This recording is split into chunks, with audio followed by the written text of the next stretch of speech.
જોઈ લો આપણો swimming pool આ રીતના ખોડાઈ ગયો છે।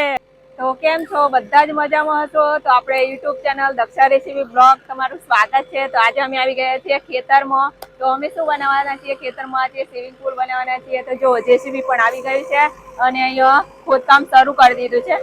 હાથેથી કરવું થોડું મુશ્કેલ પડે, પરંતુ જેસીબી હોય તો આપણે થોડી વારમાં અડધો કલાકમાં આપણો સ્વિમિંગ પુલ તૈયાર થઈ જાય ને। હવે આપણે પેલો આજે સાડું કરવાનું છે, પછી આપણે પાણીની વ્યવસ્થા કરીશું।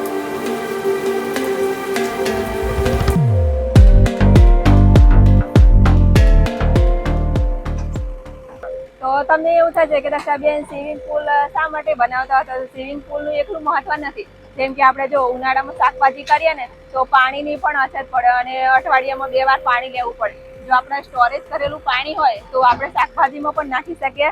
એટલે 2 કારણ છે, જેમ કે આપણે સ્વિમિંગ પુલ તરીકે નાહવા માટે પણ ઉપયોગમાં કરી શકીએ, તો મોંઘા ખર્ચા કરીને જવું એના કરતા, અને એક શાકભાજીમાં પણ આપણે પાણી પૂરું થાય। જેમ કે સોલરથી આપણે સોલર સિસ્ટમ બધી આપણા ઘેર જ છે, એટલે પાણી સ્ટોરેજ હોય તો આપણે શાકભાજીમાં જ્યારે પાણી આપણે મૂકવું હોય ને ત્યારે મૂકી શકીએ। એટલા માટે આપણે આ બનાવીએ છીએ। તો જો આટલું ઊંડું થઈ ગયું છે આ રીતના, અને હજુ પણ બીજું કરવાનું છે, બાકી છે। જો આટલું ઊંડું થયું છે અને હજુ બીજું આપણે ચોરસમાં આ રીતના કરવાનું છે। અને તમારે શું કેવું છે આ વિડીયોમાં જલ્દી કોમેન્ટ કરજો અને સજેસ્ટ કરજો કે અમારે શું કરવાની જરૂર છે। તમારા સહારે અમે ચાલીશું, બરાબર? તો આ વિડીયોને બધા જ ફ્રેન્ડ મિત્રોને શેર કરી દેજો। Bye bye.